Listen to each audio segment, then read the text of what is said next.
Going to do a headlight restoration with this can right here. Klear with a K. You can go to klear.us.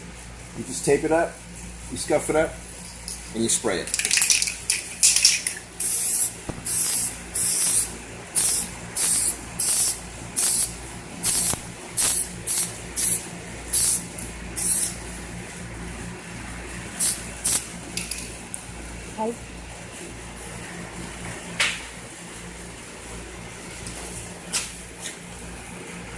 After you spray it, you get a black light, or you can use sunlight outside. What happens is there's a hardening agent inside of the formula, and it hardens as I pass the light over. There's a UV light that makes it cure.